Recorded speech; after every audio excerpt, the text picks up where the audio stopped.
What up, YouTube? All my peeps. I just want to make a quick video for you guys here. Let me get this, turn this down a little bit. In regards to ganja, cannabis, sinsemilla, hashish, dabs, the kush, the indica, the sativa, the hybrids, all of that lovely stuff, man. So pretty much, some of my friends have been curious and wondering if I'm still puffing, and I'm not. It's just kind of a personal life choice for now, and it has to do a lot with my career. At the moment, I kind of work for a company. They do a lot of UAs. If you're to get in an accident or something like that, you're definitely going to get UA'd. So just right now, it's just not the best choice, career-wise or lifestyle-wise. So won't be doing that for a little while. But this video here is pretty much telling you why I'm not doing it, and maybe help inform you a little bit more in case you do decide to visit Colorado. So pretty much quick history on me. I was licensed in plant healthcare for like the past 20 years. I've told you I've climbed trees. So pretty much I love plant life. I love to help stuff grow. I love to clone stuff. I mean, you name it, I've covered it. But pretty much I was a grower right when the dispensaries first opened in Colorado, and right when the scene was getting really big. It was still all medicinal. Everybody had to have a license, and it was pretty well regulated. And I actually sold to like some of the first dispensaries that opened in Colorado. And for me, it was more of a civil rights movement, and just trying to help people that really needed it. So yeah, I would sell to like Cannabis. If you look those guys up, they were probably the first big dispensary in Denver. Sold quite a bit to those guys, but well, I didn't sell it, I gave it away because that's how the law works. But anyway, so I started noticing over the years that when I would go to these larger commercial places, that the herb, there was something not right.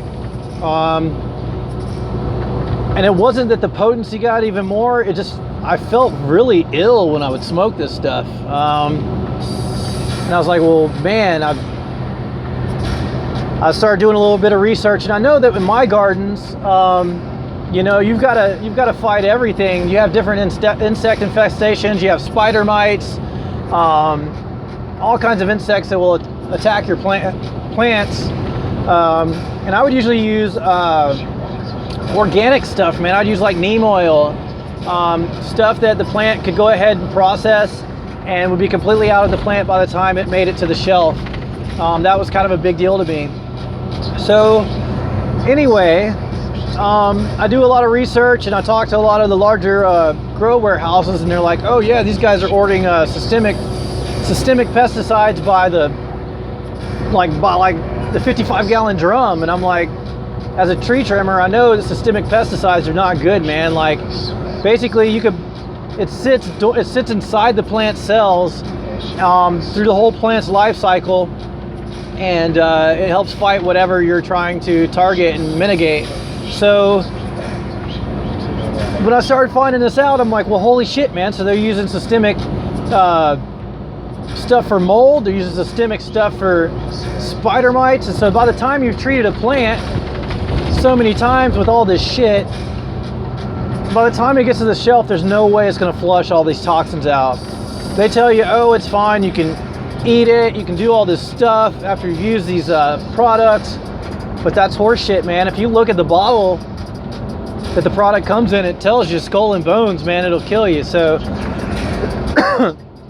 I don't know, man. Like, and I don't want to get off onto some conspiracy shit by any means, but like, it would be very easy to legalize something and sell it to someone you feel is counterproductive to your agenda. That's the best way I probably would describe that. I mean, most of the people that smoke are part of the civil rights, or they're looking for freedom, and they're willing to kind of bend the rules a little bit to do so. So I thought that'd be a great way for them to highlight their target audience and take care of them. I'm not saying that's what's going on, but I noticed that when I would smoke this stuff that was commercial, and these places are like Walmart, man. Like they have warehouses that are damn near the size of a football field. Like no shit. They have got Denver. Every warehouse that was abandoned in Denver 4 years ago has become a marijuana factory of some sort. And I mean, those places already come with asbestos and all kinds of damn mold problems as it is. And then you're gonna go put some product in there that you're giving to well, now they're giving it to recreational people. Anybody who wants to come can get it. So I don't know. There's a couple different dispensaries I know are legit, are high quality. So if you need advice on that, if you're visiting Colorado, just shoot me a message and I got you on that. But there were a lot of places that I would go and I would taste test stuff, and I was like, man, this stuff is it's complete horse shit. Not only the quality was like really bad, because I think the larger you get an operation, the less you can highlight putting out a really high-end product, top shelf, you know what I mean? So that's just kind of my little rant there on like the Colorado marijuana scene. Everybody thinks it's like the weed Walt Disney World, which it kind of is, man. I mean, I've got kiddos that live out there, and there's like dispensaries on every single corner, and it's just like it's nothing to anyone who lives there. So I don't know, be careful when you go out there. Make sure whatever dispensary you go to, they can show you a lab analysis of the herb they're growing. A lot of them offer that. They have a full spectrum analysis that shows you if it's been exposed to any herbicides or pesticides. It also shows you the THC content as well as the CBD content if you're looking for that. I love herb. I could talk about herb for until I'm blue in the face. And I always will. Who knows, maybe when I get to be an old man, or when I'm not driving any trucks anymore and I got guys out driving my trucks, then I can go run in my own little warehouse out on a ranch out in the middle of the mountains of Colorado.